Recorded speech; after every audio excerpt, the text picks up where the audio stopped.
Hey guys, tonight we are exploring the dark, quiet corners of history, tracking a path across the vast, cold expanse of the European continent during its most fractured and silent era. You stand at a train station in Central Europe in the damp chill of late autumn, watching the steam rise from a locomotive and vanish into a gray, featureless sky. The air smells of wet soot, rusted iron, and the sharp, bitter tang of burning coal. Your hand rests inside your heavy winter coat, your fingers tightly gripping a small piece of paper that contains everything you are permitted to be in this world. If the official standing by the iron gate glances down at his clipboard and looks at you for just 2 seconds longer, you probably wouldn't survive this journey. Instead, you'd be pulled into a dimly lit side room, your pockets emptied and your name added to a ledger from which no one ever returns. So, before you get comfortable, take a moment to like the video and subscribe, but only if you genuinely enjoy what I do here.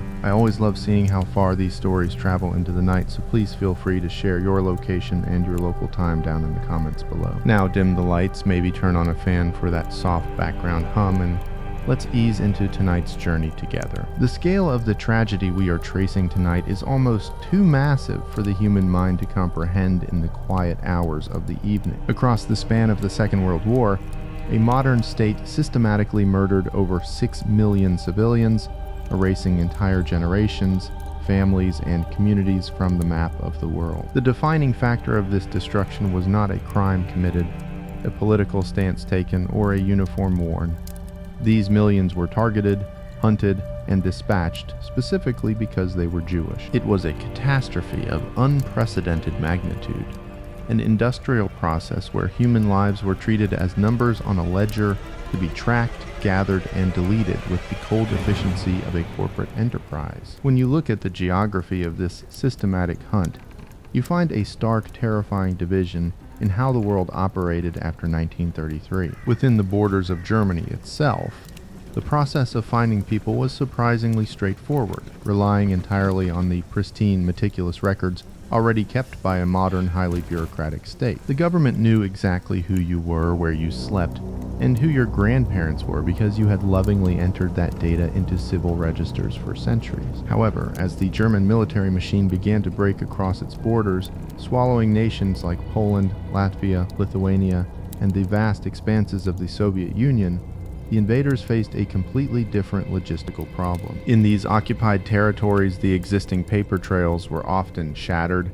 incomplete, or entirely foreign. To achieve their goal, the occupation forces had to develop highly complex adaptive systems to locate, isolate, and trap Jewish populations across thousands of miles of unfamiliar territory. This brings us to the core question that puzzles historians and listeners alike as they look back at this grim era.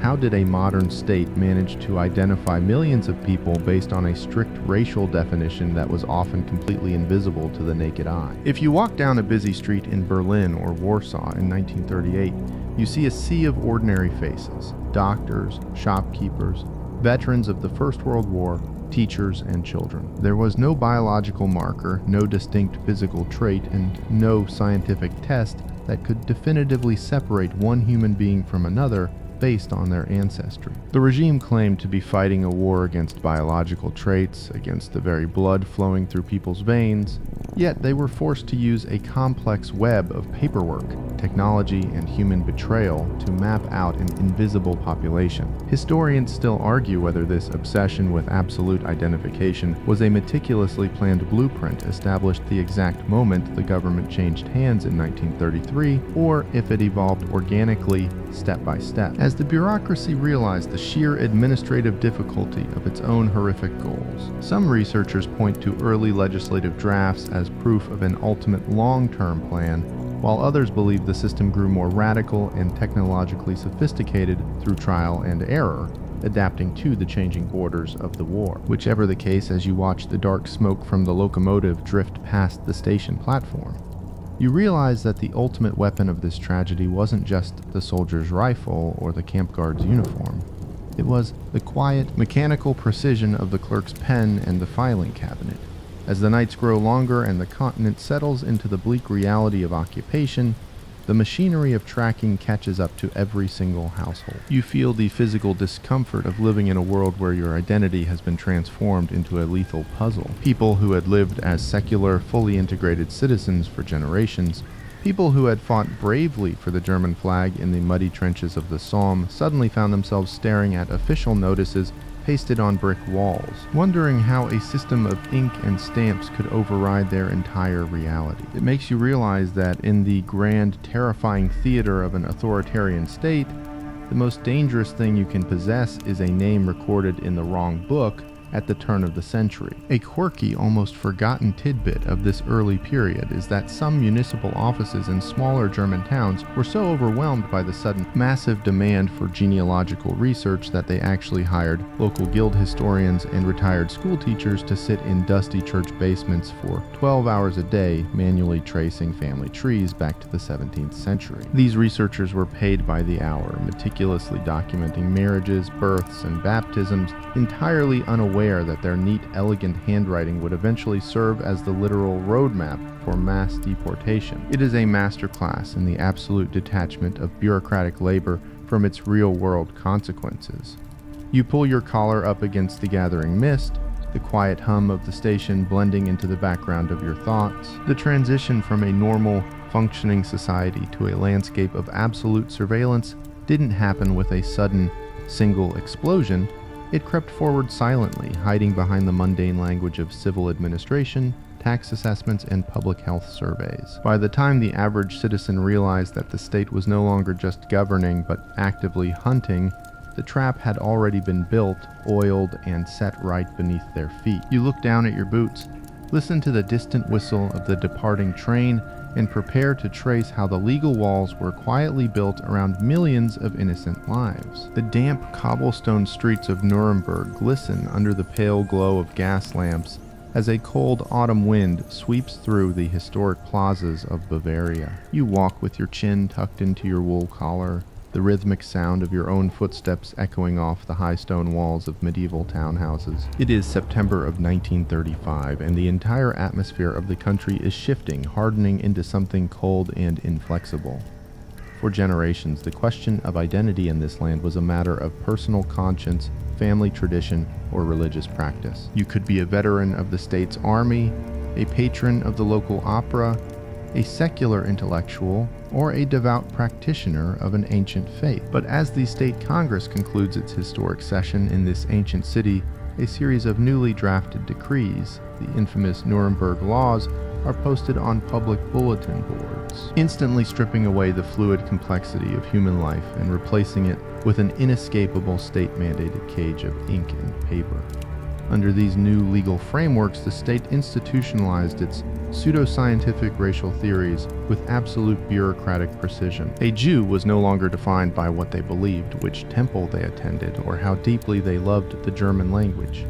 Instead, your identity was determined solely by the biological legacy of your ancestry. The law established a rigid grandparent criteria to map out the population.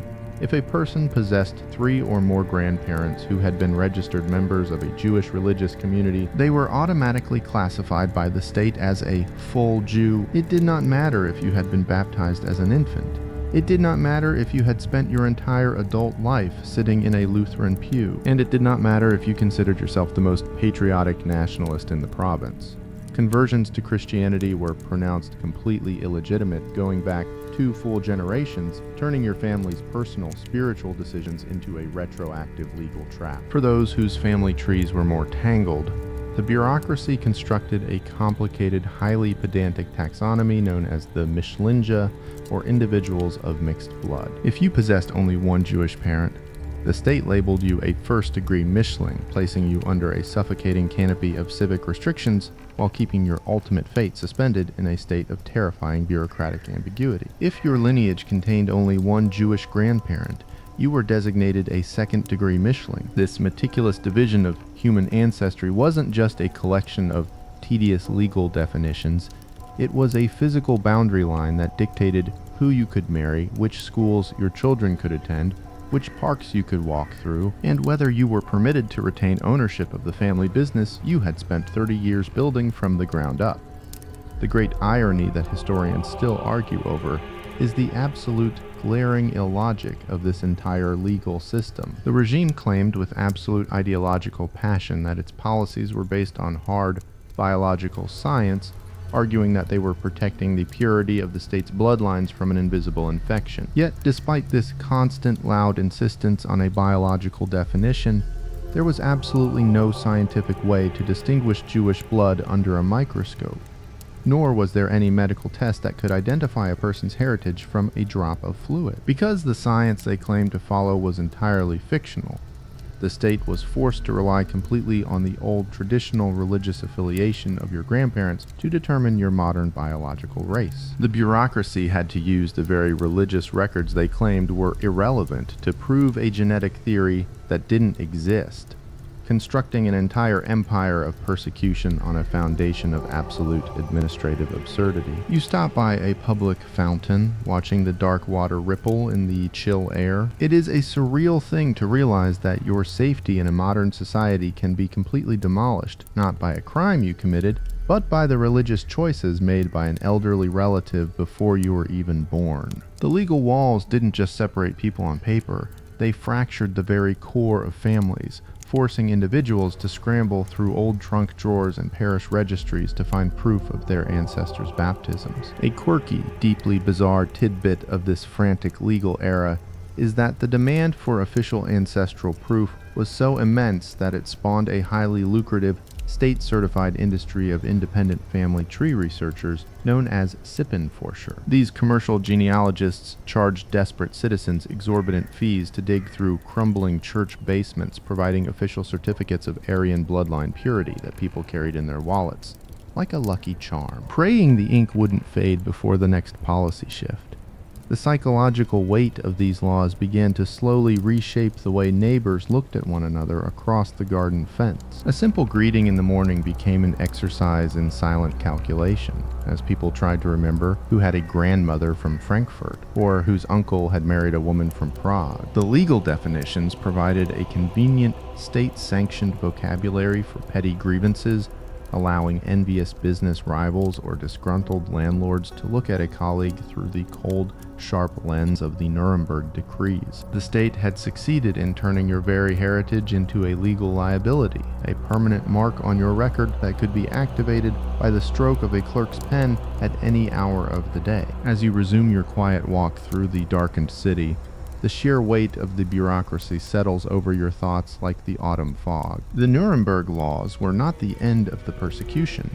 They were merely the foundational blueprint, the clearing of the ground so that a massive, modern infrastructure of tracking and isolation could be built without any legal interference. The state had defined its target with absolute clarity, transforming a diverse, vibrant community of individuals into a neatly categorized population of administrative target. You look up at the dark windows of the sleeping town, wondering how many families are huddled around their kitchen tables tonight, staring at their old family Bibles and trying to figure out if their blood is pure enough to survive the coming winter. The quiet tap of a mechanical typewriter keys echoes through the high-ceilinged offices of a Berlin municipal building, a dry, rhythmic sound that mimics the steady falling of autumn leaves outside the frosted glass windows. You stand near a long wooden counter, the air smelling faintly of old paper floor wax, and the distinct, slightly sweet scent of blue ink stamps. It is the mid-1930s, and the process of exclusion in Germany is no longer a matter of chaotic street brawls or loud political rallies. It has been neatly converted into an administrative routine,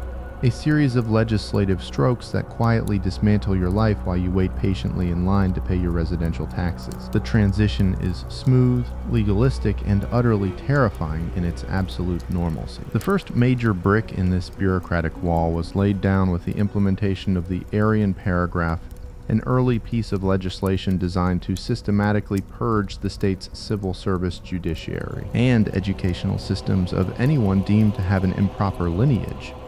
Keep your job as a school teacher, a postal clerk, or a municipal magistrate, you could no longer just show up, do your work, and collect your paycheck. You were suddenly required to produce an ancestral passport, a detailed document tracing your family history back several generations. The burden of proof was entirely on you. If a single branch of your family tree dipped into a synagogue registry from the previous century, your career was over by sunset. your decades of loyal service erased by a single line item in a regional personnel memo. To accomplish this sweeping isolation, the state did not need to invent a brand new intelligence apparatus from scratch. Instead, the authorities simply took the existing, highly sophisticated records created by a modern state and turned them into a weapon against its own citizens. For decades, Germany had prided itself on its immaculate record-keeping. The government possessed vast mountains of census data, detailed tax returns, and routine but strictly mandatory police registration forms that every resident was required to file whenever they moved to a new apartment or changed their place of employment. Furthermore, the state bureaucracy quietly reached its fingers into the local religious communities, utilizing official synagogue membership lists and cross-referencing them with Christian parish records to find families who had converted to Christianity decades prior. If your grandfather had converted in 1870, his name was still written in the old ink of the church ledger, and that ledger was now open on a clerk's desk in Berlin. Historians still argue whether the average German civil servant working in these record offices fully understood the ultimate lethal trajectory of the data they were processing, or if they were simply standard, low-level bureaucrats caught up in the pride of administrative efficiency. Some research indicates that many clerks viewed the meticulous tracking of populations as a purely technical exercise, a way to show off the superior organization of their specific department. They were filing forms, sorting punch cards, and organizing cabinet drawers, completely detached from the reality that every neat pencil mark they made was narrowing the circle of survival for a family down the street. Whichever the case, the system worked because the tools of a civilized society, census records, and tax slips were perfectly preserved and entirely cooperative. By 1938, the bureaucracy decided that passive record-keeping was no longer sufficient.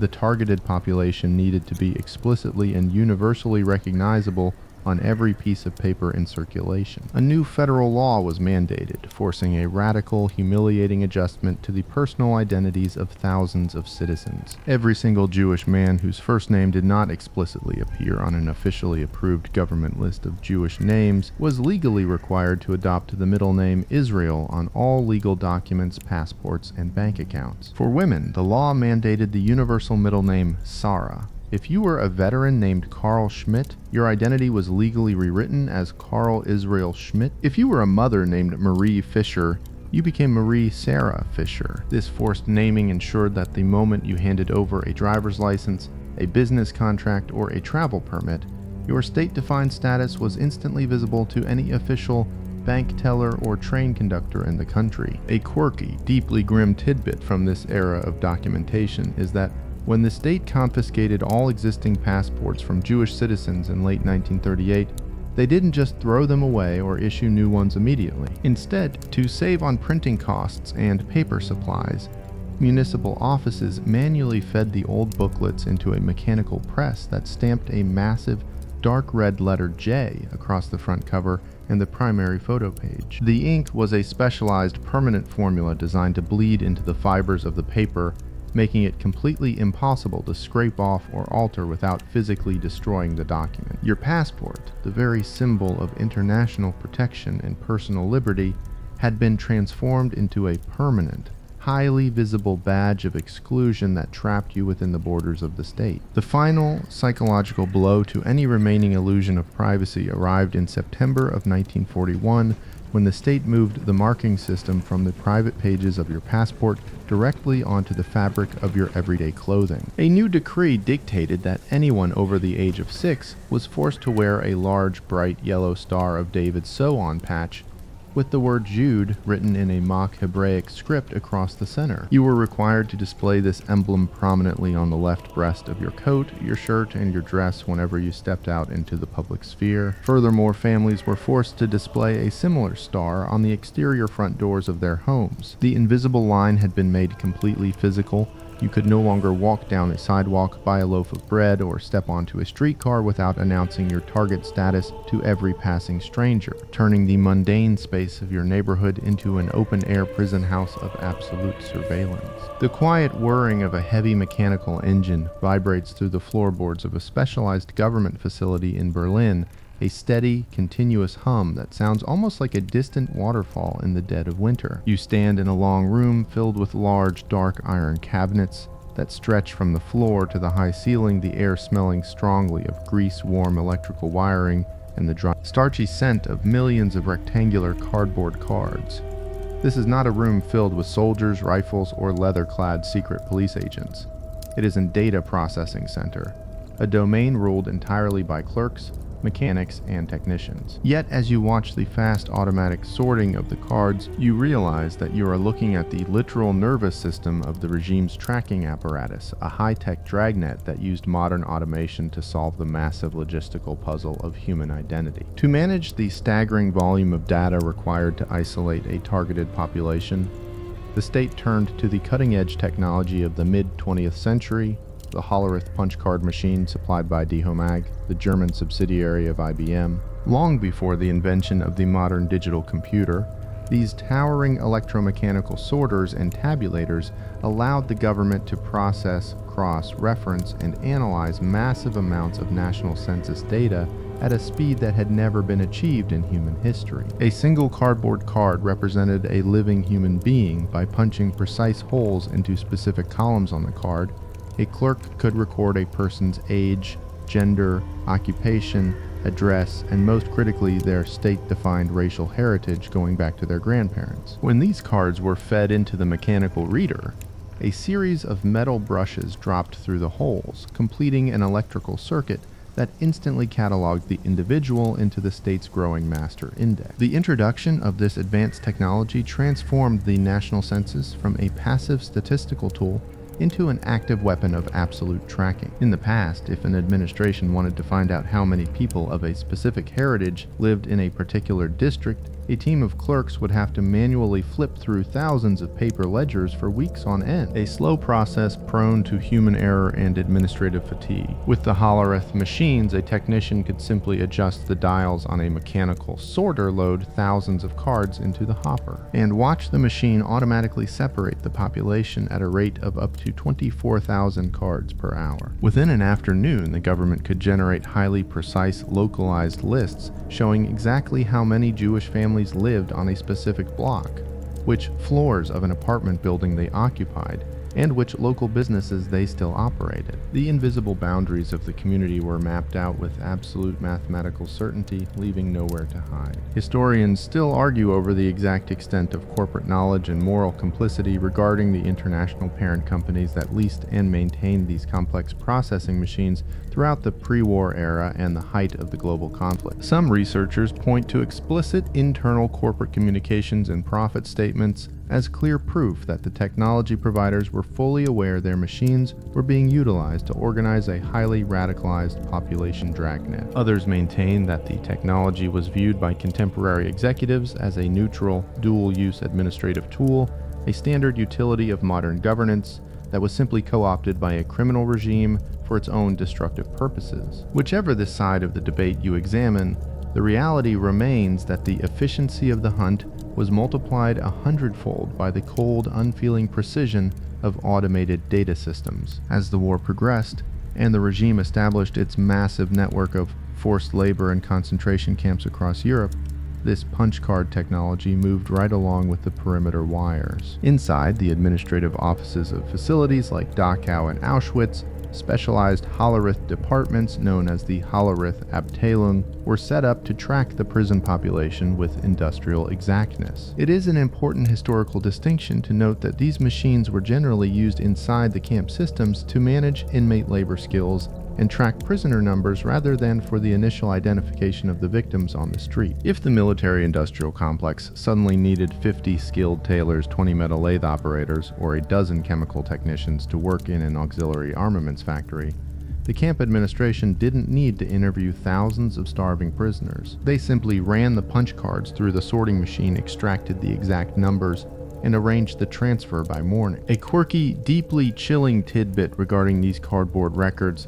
is that the code system used on the cards was meticulously standardized across the entire empire to ensure bureaucratic uniformity. On a standard camp punch card, Column 34 was reserved exclusively for the reason for a prisoner's detention. A hole punched in slot number 1 indicated a political prisoner, slot number 2 indicated a common criminal, and slot number 3 signified a Jewish inmate. Most chillingly, column 78 was used to record the ultimate status of the prisoner. If a card was processed with a hole in slot number 12, it officially indicated that the individual had met their end via an execution, while slot number 13 indicated they had been transferred to a special treatment facility. The entire cycle of human survival, suffering, and state-administered erasure had been reduced to a tiny, clean rectangular hole in a piece of stiff paper. You watch a technician load a fresh stack of cards into the vibrating feeder, the sharp, rhythmic clicking sound filling the room like the ticking of a massive, unstoppable clock. The human element of empathy has been completely engineered out of the process, replaced by the smooth interaction of brass gears, electrical brushes, and cardstock. The machine does not know the names written on the margins.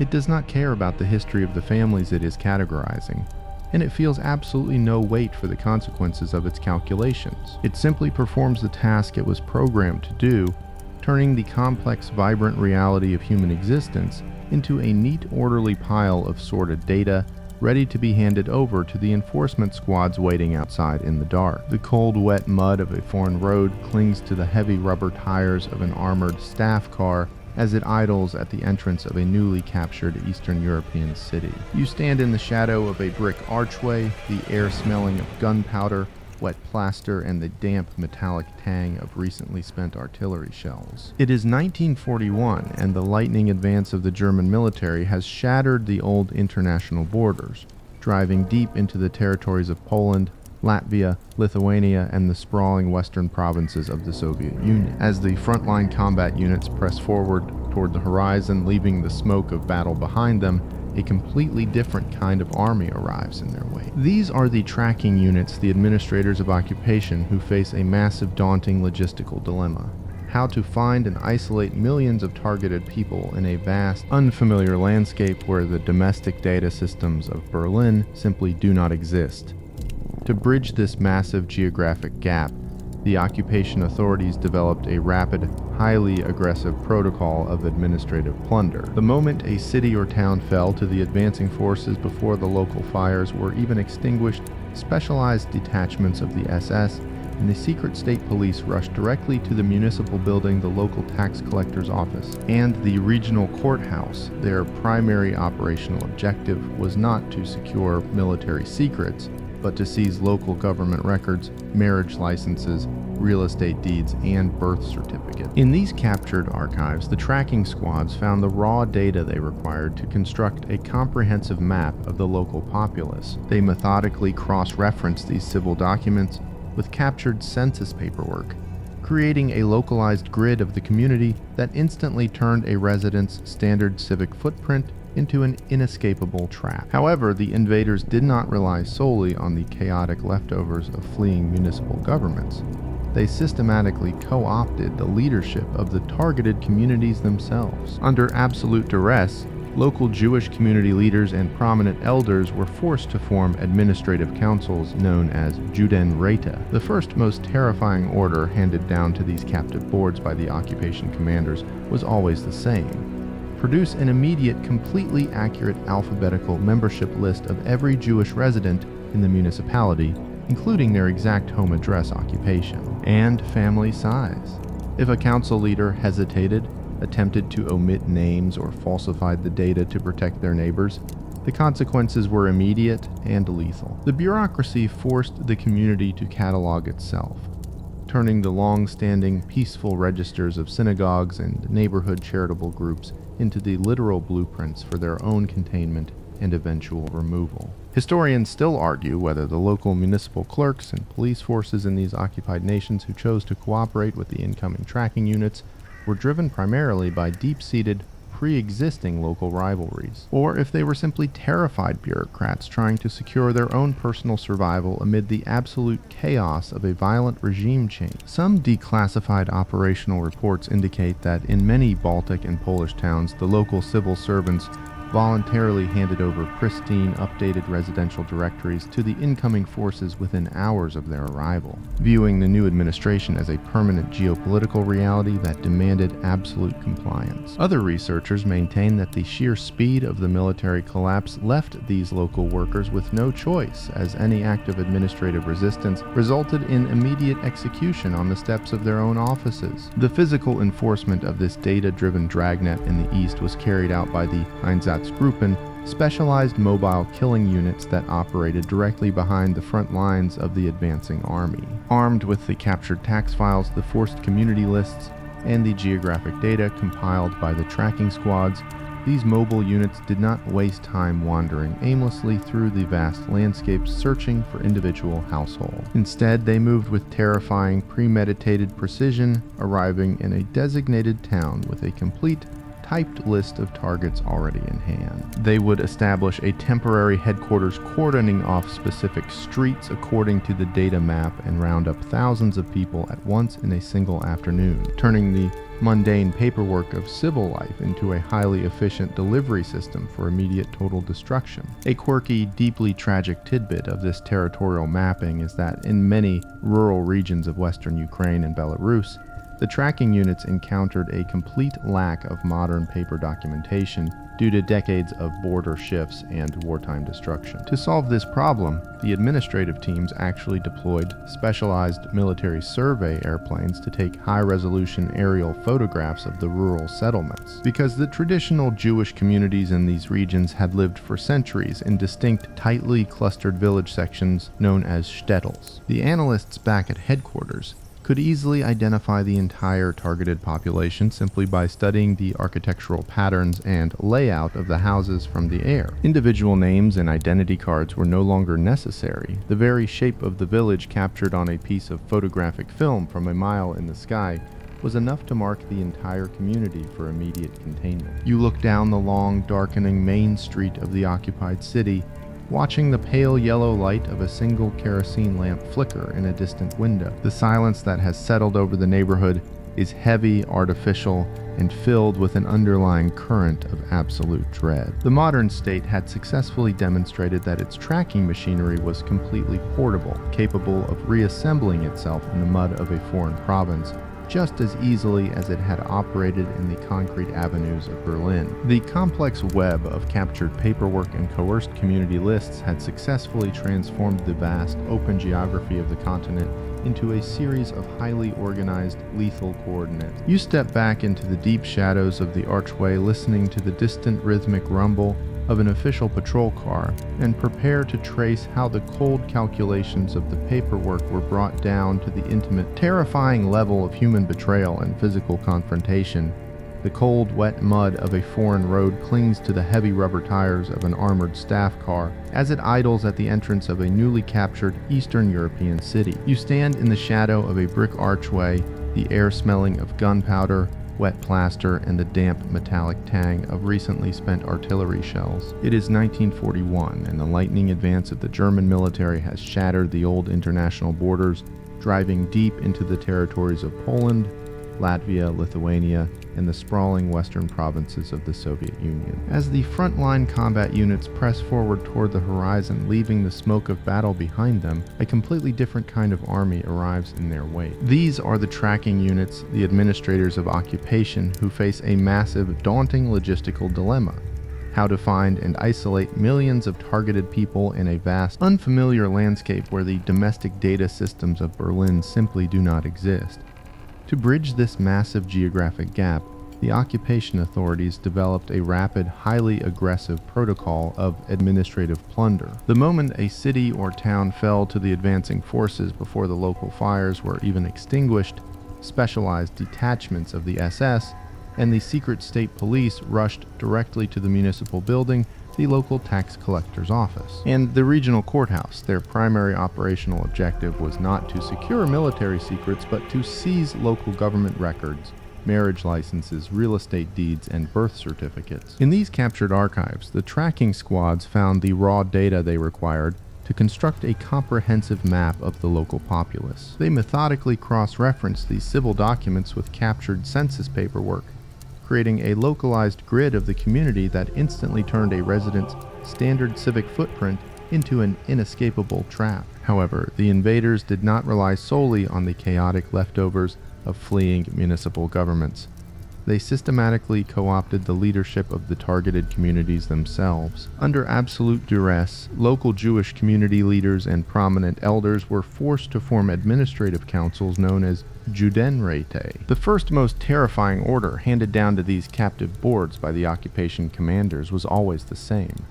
Produce an immediate, completely accurate alphabetical membership list of every Jewish resident in the municipality, including their exact home address occupation, and family size.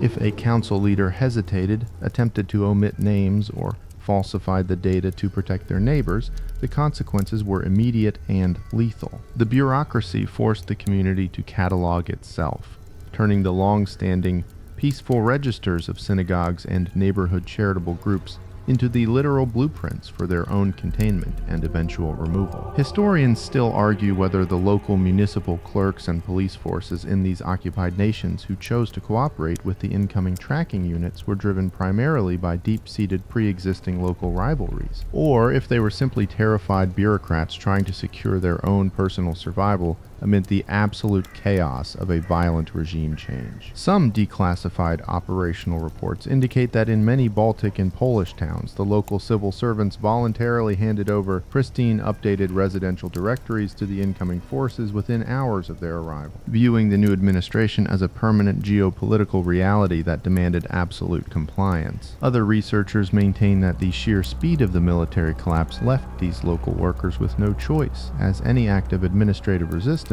resulted in immediate execution on the steps of their own offices. The physical enforcement of this data-driven dragnet in the east was carried out by the Einsatzgruppen, specialized mobile killing units that operated directly behind the front lines of the advancing army. Armed with the captured tax files, the forced community lists, and the geographic data compiled by the tracking squads, these mobile units did not waste time wandering aimlessly through the vast landscapes searching for individual households. Instead, they moved with terrifying, premeditated precision, arriving in a designated town with a complete typed list of targets already in hand. They would establish a temporary headquarters cordoning off specific streets according to the data map and round up thousands of people at once in a single afternoon, turning the mundane paperwork of civil life into a highly efficient delivery system for immediate total destruction. A quirky, deeply tragic tidbit of this territorial mapping is that in many rural regions of western Ukraine and Belarus, the tracking units encountered a complete lack of modern paper documentation due to decades of border shifts and wartime destruction. To solve this problem, the administrative teams actually deployed specialized military survey airplanes to take high-resolution aerial photographs of the rural settlements. Because the traditional Jewish communities in these regions had lived for centuries in distinct, tightly clustered village sections, known as shtetls, the analysts back at headquarters could easily identify the entire targeted population simply by studying the architectural patterns and layout of the houses from the air. Individual names and identity cards were no longer necessary. The very shape of the village, captured on a piece of photographic film from a mile in the sky, was enough to mark the entire community for immediate containment. You look down the long, darkening main street of the occupied city, watching the pale yellow light of a single kerosene lamp flicker in a distant window. The silence that has settled over the neighborhood is heavy, artificial, and filled with an underlying current of absolute dread. The modern state had successfully demonstrated that its tracking machinery was completely portable, capable of reassembling itself in the mud of a foreign province just as easily as it had operated in the concrete avenues of Berlin. The complex web of captured paperwork and coerced community lists had successfully transformed the vast, open geography of the continent into a series of highly organized, lethal coordinates. You step back into the deep shadows of the archway, listening to the distant rhythmic rumble of an official patrol car, and prepared to trace how the cold calculations of the paperwork were brought down to the intimate, terrifying level of human betrayal and physical confrontation. The heavy click of a leather trench coat, snapping against the cold wind, cuts through the quiet rustle of a darkened hallway in occupied Poland. You press yourself deeper into the shadows of a recessed doorway, your breathing shallow and entirely measured, as two figures walk past beneath the dim illumination of a single flickering corridor light. The men move with an air of absolute, terrifying confidence, their high leather boots striking the floorboards with a sharp, rhythmic precision that sends a cold shiver down your spine. They do not need to raise their voices or display their weapons to command absolute obedience, the silver insignia on their collars, the runes of the SS, and the blank. Dark emblem of the Gestapo are more than enough to freeze the blood of anyone who crosses their path. This is the human factor of the dragnet, the enforcement arm, where the cold data of the filing cabinets was brought down to the intimate, terrifying level of physical confrontation and personal betrayal. The Gestapo, the secret state police, operated not as an omnipotent army of invisible spies, but as a highly efficient administrative clearinghouse that relied extensively on the dark phenomenon of local denunciations. Popular history loves to imagine that there was a secret police officer standing on every street corner, watching every window, and listening to every phone line. In reality, the physical number of actual Gestapo agents was surprisingly small compared to the vast populations they controlled. The system maintained its absolute chokehold because a significant portion of the civilian populace chose to act as their eyes and ears. Every single day, thousands of envelopes were slipped into local mailboxes or dropped directly onto police precinct desks containing anonymous tips from ordinary neighbors, disgruntled business rivals, or municipal officials. A person might report a family hiding in an attic simply out of deep-seated pre-existing prejudice, or perhaps to claim the petty reward of a vacant apartment, a stash of hidden household goods, or a handful of local currency. The most dangerous element of the hunt wasn't a complex piece of tracking machinery, it was the quiet whisper of someone you had known for 20 years. When the anonymous tips arrived and the paperwork ran out, leaving the enforcement squads to operate in regions where all official records had been destroyed or falsified, the SS turned to a series of highly degrading, pseudo-scientific physical identification methods. If a person was pulled off a train or intercepted at a checkpoint carrying flawless, forged Aryan identity papers, the Gestapo agents didn't simply accept the document at face value. They would drag the individual into a back room for a mandatory physical examination. For men, the ultimate definitive test utilized by the enforcement teams was checking for circumcision. Because circumcision was an exceedingly rare medical practice among the general Christian population of Central and Eastern Europe during the early 20th century, it served as an instant, irreversible biological marker that no forged passport or clever alias could ever conceal.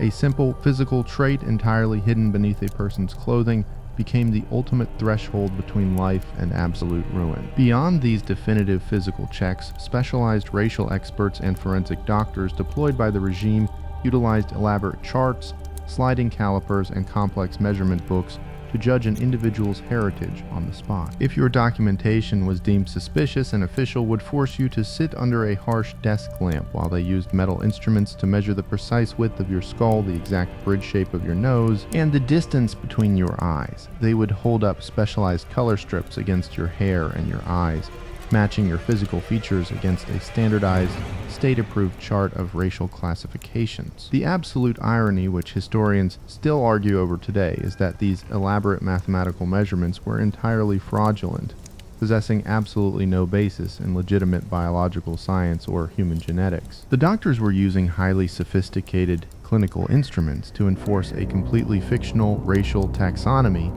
hiding their ideological cruelty behind the false, respectable veneer of objective laboratory work. However, as the tracking machine drove deeper into the vast rural provinces of Eastern Europe, individual physical measurements and administrative cross-referencing often became completely unnecessary for the mass roundups. In these traditional heartlands, the targeted populations had lived for centuries in highly concentrated, self-contained villages known as shtetls. These communities were completely distinct from the surrounding rural landscape, maintaining their own unique language, traditional styles of dress, and deep-seated religious institutions that were visible from a mile away. The enforcement squads didn't need to check identity cards or measure skulls when they entered a shtetl.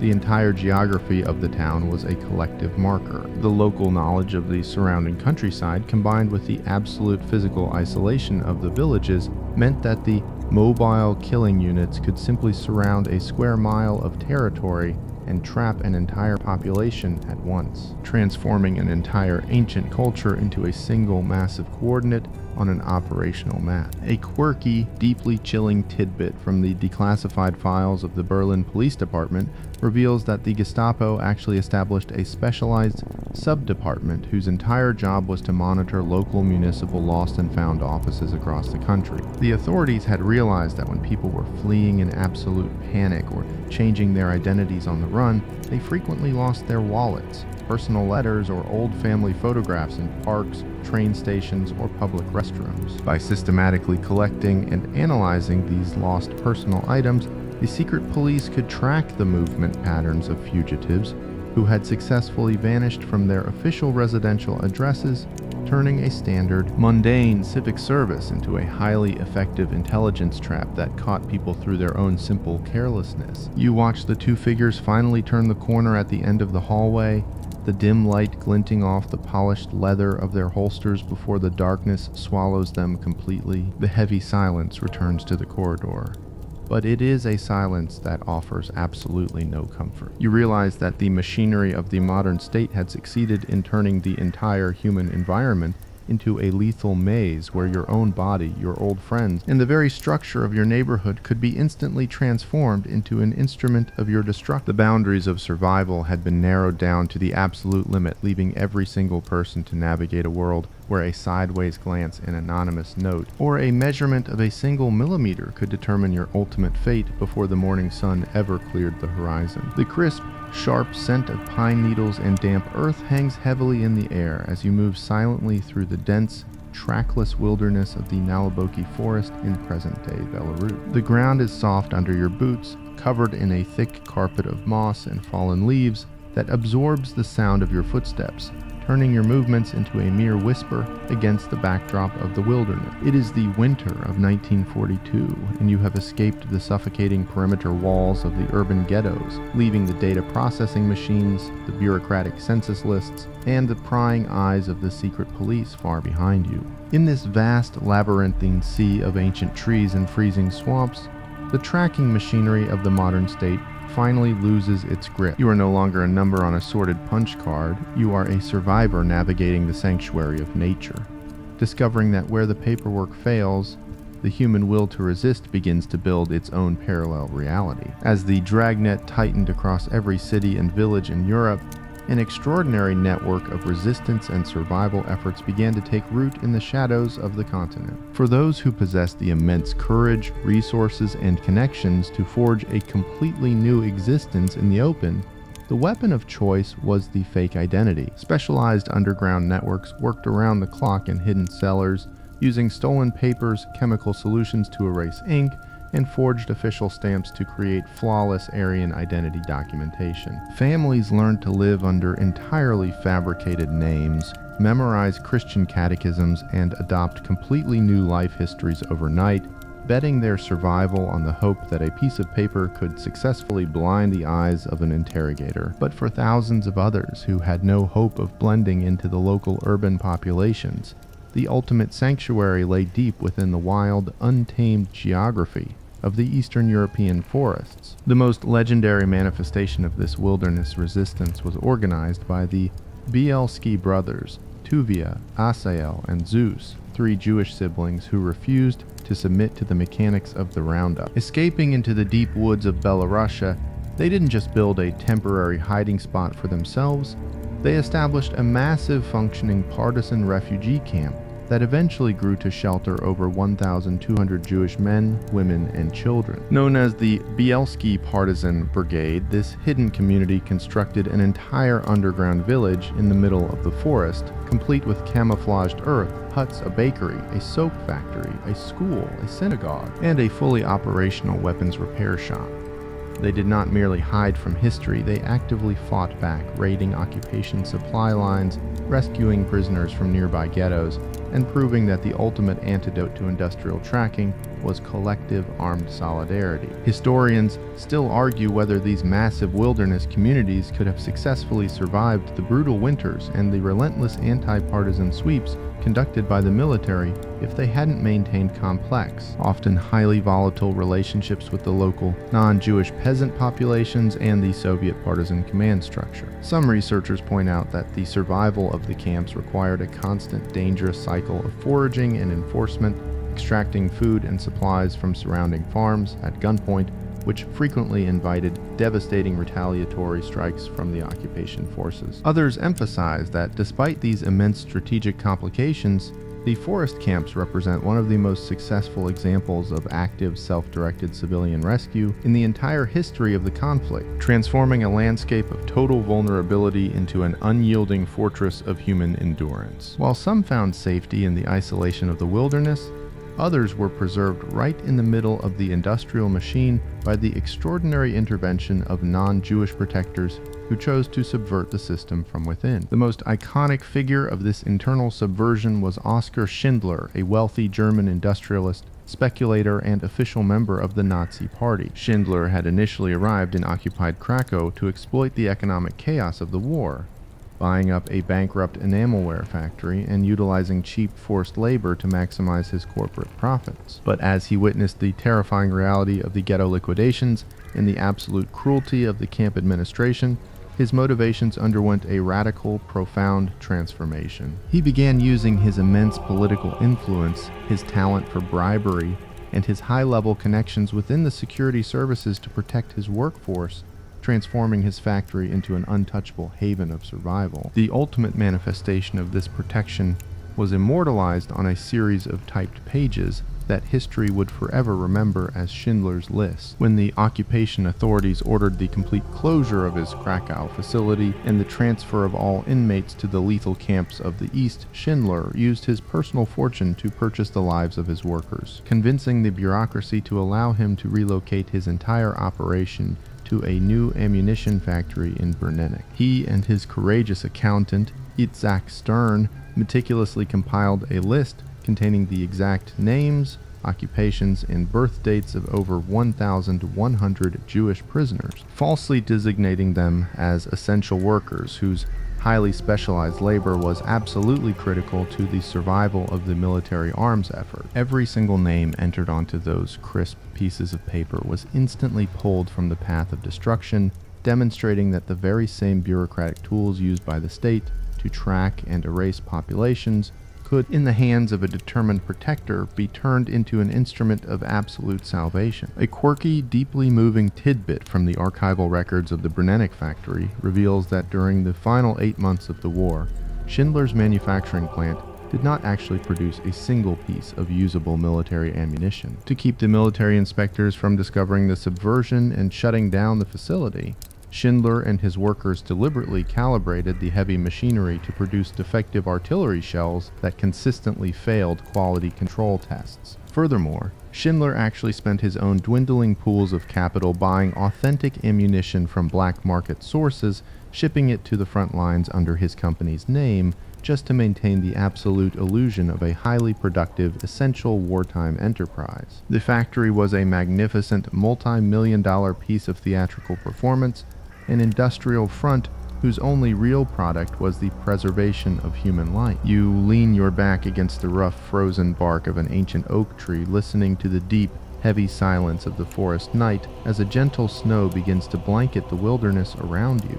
The cold air is clean, free from the smell of coal smoke and the industrial noise of the sorting offices. You realize that the terrifying efficiency of the tracking machine, with all its punch cards, legal definitions, and automated ledgers, was ultimately vulnerable to the unpredictable, unyielding forces of human empathy, courage, and resistance. Whether through a forged passport in a crowded city, a camouflaged earth hut in the depths of a swamp, or a typed list in a corporate office, the light of human dignity refused to be completely snuffed out by the darkness of the bureaucracy. You close your eyes, letting the soft rustle of the wind through the pine branches calm your thoughts and prepare to trace the final enduring legacy of a system that tried to map the world, but ultimately failed to conquer the human spirit.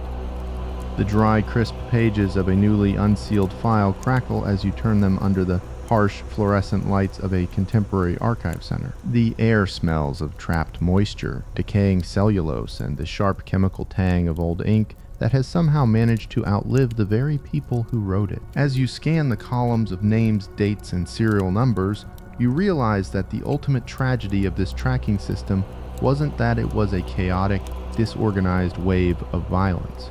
It was exactly the opposite. It was a cold, systematic administrative process that utilized the full weight of modern civil governance, census data, local intelligence networks, and strict racial laws to ensure that no single human being could remain hidden within the borders of the state. The sheer, devastating efficiency of this tracking infrastructure resulted in the complete destruction of over 75% of the Jewish population in many occupied regions across Europe. The machinery of the modern state had successfully demonstrated that when an authoritarian system co-opts the mundane tools of civilization, the tax registers, the birth certificates, the residential change forms, and the automated card sorters, it can create a dragnet from which there is almost no escape. The paper trails were not just passive records, they were a lethal blueprint that systematically identified, isolated, and delivered millions of innocent men, women, and children into an industrialized pipeline of absolute erasure. For those who wish to delve deeper into the complex, heart-wrenching realities of this historical era,